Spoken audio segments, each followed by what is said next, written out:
South ఇండియాలోనే biggest sorry store మన Varahi silks మన విజయవాడ ఎంజీ రోడ్ లో డిసెంబర్ 4వ తారీఖున ఘన ప్రారంభం.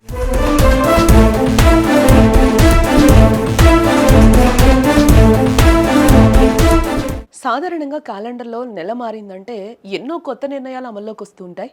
ఆర్థికపరమైన అంశాలకు సంబంధించి చాలా మార్పులు వస్తూ ఉంటాయి కూడా.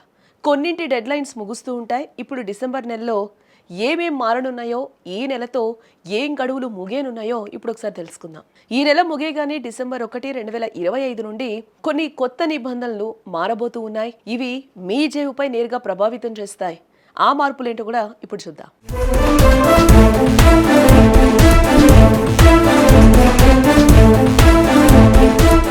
ఆధార్ కార్డులో మెయిన్గా మార్పులు వచ్చే అవకాశాలు కనిపిస్తూ ఉన్నాయి. Unique identification authority of India December 1 నుండి ఆధార్ కార్డులో పెద్ద మార్పులు చేయబోతుంది.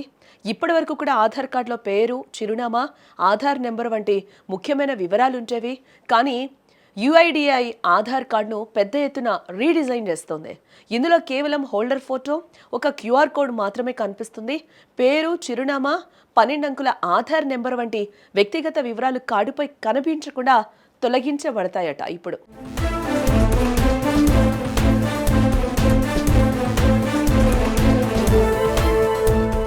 తర్వాత వంట గ్యాస్ ధరలు కూడా మారబోతూ ఉన్నాయి. వంట గ్యాస్ ధరలు డిసెంబర్ 1న మారుతాయి. ఆయిల్ మార్కెటింగ్ కంపెనీలు ప్రతి నెల కూడా మొదటి తేదీన అంతర్జాతీయ ధరలు, కరెన్సీ మార్పుల ఆధారంగా ఎల్పీజీ రేట్లను సవరిస్తాయి. గత నెలలో డొమెస్టిక్ గ్యాస్ సిలిండర్ ధరల్లో ఎలాంటి మార్పులు జరగలేదు. ఇప్పుడు డిసెంబర్ 1న గృహ వినియోగదారులకు ఉపశమనం లభిస్తుందా లేక ఖర్చు పెరుగుతుందా అనేది కూడా ఇప్పుడు తెలుస్తుంది. అలాగే ఎస్బీఐ 2 కొత్త నియమాలనైతే ఇవ్వబోతుంది. State Bank of India December 1 నుండి 2 కొత్త నిబంధనలను అమలు చేయబోతుంది.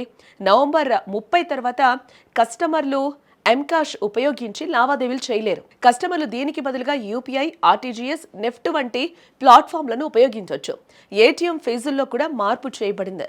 ఇది డెబిట్ కార్డు వినియోగదారులపై ప్రభావం చూపుతుంది. నిర్ణీత పరిమితికి మించి లావాదేవీలు చేస్తే సుమారు ₹2 అదనపు ఫీజు వసూలు చేయబడుతుంది.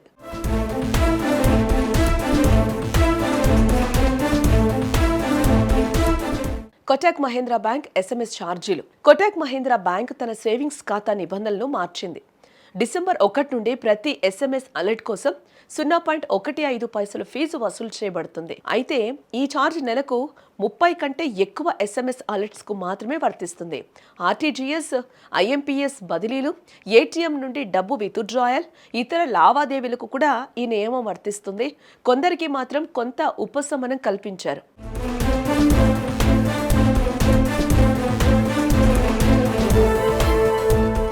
ఇక లేబర్ కోడ్ కార్మిక చట్టంలో కూడా మార్పులు రాబోతూ ఉన్నాయి. డిసెంబర్ 1 నుండి న్యూ లేబర్ కోడ్ అమల్లోకి రానుంది. దీని ప్రకారం జీతం నిర్మాణంలో మార్పులు కనిపిస్తాయి. ఉద్యోగులు మొత్తం జీతంలో 50% బేసిక్ సాలరీ అవుతుంది. దీంతో పాటు 1 సంవత్సరం తర్వాతే గ్రాట్యుటీ పొందే నిబంధన కూడా అమల్లోకి వస్తుంది.